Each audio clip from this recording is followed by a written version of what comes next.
بسم اللہ الرحمن الرحیم۔ حق کی دنیا یوٹیوب چینل سے سب دوستوں کو سلام۔ آج کی ویڈیو قبول اسلام میں تیزی اور کفار مکہ کا مسلمانوں پر ظلم و ستم کے پہاڑ۔ عزیز دوستو، جوں جوں اسلام تیزی سے بڑھ رہا تھا، غربا اور کمزوروں سے آگے معززین مکہ میں پھیلنے لگا۔ مشرکین میں تشویش بڑھنے لگی، ان کا غصہ کنٹرول سے باہر ہو رہا تھا۔ انہوں نے غریب اور کمزور مسلمانوں پر ظلم و ستم کے پہاڑ توڑنے شروع کر دیے۔ مسلمانوں کو اذیت دینے کے نئے نئے طریقے آزمانے لگے۔ بعض کو سخت دھوپ میں تپتے ہوئے پتھروں پر لٹا کر سینے پر بھاری پتھر رکھ دیتے، پانی میں غوطے دیتے، رسی باندھ کر گھسیٹتے۔ حضرت بلال، خباب، عمار اور صہیب رضی اللہ عنہ وغیرہ پر ظلم و ستم کی کوئی کسر نہ چھوڑی گئی۔ مرد تو مرد، مسلمان عورتیں تک ان ظالموں کے ظلم سے محفوظ نہ تھیں۔ حضرت بلال رضی اللہ تعالیٰ عنہ کی طرح حضرت سمیہ، زنیرہ رضی اللہ تعالیٰ عنہ وغیرہ بھی کفار مکہ کے ظلم و ستم کا نشانہ بن رہی تھیں۔ ابو جہل نے حضرت سمیہ رضی اللہ تعالیٰ عنہ کو نیزے سے چھید چھید کر شہید کر دیا، لیکن یہ تمام ظلم و ستم اور اذیتیں مسلمانوں کو اسلام سے دور نہ ہٹا سکی۔ چینل کو سبسکرائب، گھنٹی کے نشان کو کلک کریں۔ ویڈیو اچھی لگے اسے لائک اور شیئر بھی کریں۔ ہجرت حبشہ۔ جب مشرکین مکہ کا مسلمانوں پر ظلم و ستم روز بروز بڑھنے لگا، حرم کی مقدس جگہ پر جہاں جانوروں کو بھی تنگ یا ستانے کی ممانعت تھی، اب وہاں مسلمان آزادی سے سانس بھی نہ لے سکتے تھے۔ چھپنے کی جگہ بھی میسر نہ تھی۔ اس پر حضرت صلی اللہ علیہ وآلہ وسلم نے مسلمانوں کو حبشہ کی طرف ہجرت کا حکم دے دیا۔ چنانچہ 5 ہجری بعثت میں 11 مرد اور 4 عورتوں کا مختصر قافلہ حبشہ کی طرف روانہ ہو گیا۔ جب قریش مکہ کو علم ہوا کہ کچھ مسلمان مرد اور عورتیں حبشہ کی طرف چلے گئے ہیں، انہوں نے بندرگاہ تک مسلمانوں کا تعاقب کیا، لیکن مسلمان بندرگاہ سے روانہ ہو چکے تھے۔ مسلمانوں کو حبشہ سے نکلوانے کی کوشش اور اس میں ناکامی۔ حبشہ کا بادشاہ نجاشی نہایت رحم دل اور انصاف پسند شخص تھا۔ اس کے انصاف کے چرچے دور دور تک تھے، اس لیے حبشہ پہنچ کر مسلمانوں کو اطمینان کا سانس لینے کا موقع ملا، لیکن قریش مکہ کو یہ بھی گوارا نہ تھا۔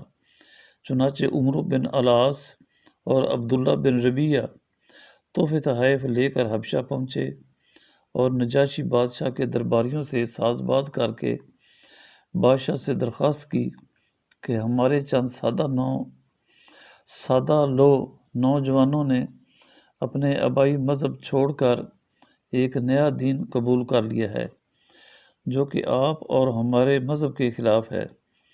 یہ چند لوگ آپ کے ملک میں بھاگ کر آئے ہیں، اس لیے ان کو ہمارے حوالے کر دیں۔ درباری امراء نے بھی قریش مکہ کی حمایت کی۔ نجاشی بادشاہ نے مسلمانوں کو بلا کر ان سے پوچھا، تم نے وہ کون سا دین ایجاد کیا ہے جو بت پرستی اور عیسائیت دونوں کے خلاف ہے؟ اس کے استفسار پر حضرت جعفر رضی اللہ تعالیٰ عنہ نے یہ تقریر کی، بادشاہ سلامت، ہم جاہل لوگ تھے، بتوں کو پوجتے تھے، مردار کھاتے تھے، بدکاری اور قطع رحمی کرتے تھے، ہمسایوں کے ساتھ زیادتی سے پیش آتے تھے، ہم میں طاقتور کمزور کو کھا جاتا تھا۔ ان حالات میں ہم میں اللہ تعالیٰ نے ایک پیغمبر بھیجا جس کی صداقت، پاک بازی، امانت داری اور حسب نسب سے ہم سب واقف ہیں۔ اس نے ہم سب کو اللہ واحد کی طرف بلایا اور ہمیں تعلیم دی کہ ہم بتوں کی پوجا چھوڑ دیں اور ایک اللہ کی عبادت کریں، سچ بولیں، امانت داری اور صلہ رحمی کریں، انسانوں کے حقوق ادا کریں، خون ریزی اور حرام باتوں کو چھوڑ دیں، پاکیزہ عورتوں پر تہمت نہ لگائیں، نماز پڑھیں، روزے رکھیں، زکوٰۃ دیں۔ ہم اس پیغمبر پر ایمان لائے اور اس کی تعلیمات کو قبول کیا، شرک چھوڑ کر اللہ کی عبادت اختیار کی، حلال و حرام کو پہچانا اور تمام برے اعمال سے توبہ کی۔ اس جرم میں ہماری قوم ہماری دشمن بن گئی ہے اور ہم کو طرح طرح کی اذیتیں دیتی ہے کہ ان اچھی باتوں کو چھوڑ کر دوبارہ گمراہی اختیار کر لیں۔ یہ تقریر سن کر نجاشی بادشاہ نے کہا کہ اگر تم کو کچھ کلام الہی یاد ہو تو سناؤ۔ چنانچہ حضرت جعفر رضی اللہ تعالیٰ عنہ نے قرآن پاک کی ایک آیت کا کچھ حصہ پڑھ کر سنایا۔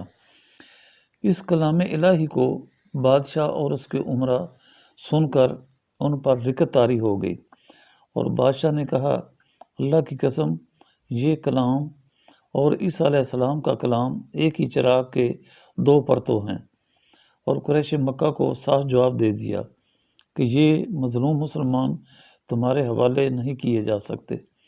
ناکامی کے بعد عمرو بن العاص نے ایک دوسری چال چلی اور اگلے دن دربار میں جا کر کہا کہ ان لوگوں سے عیسیٰ علیہ السلام کے متعلق تو پوچھئے کہ ان کے متعلق ان کا کیا عقیدہ ہے۔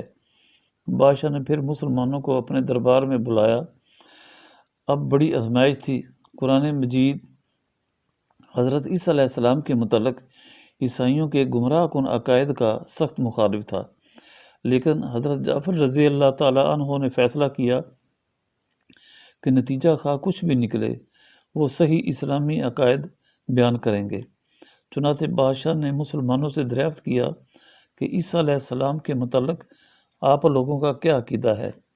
تو حضرت جعفر رضی اللہ تعالیٰ عنہ نے جواب دیا کہ قرآن کی روح سے وہ اللہ کے بندے ہیں، اس کے پیغمبر اور اس کی روح ہیں۔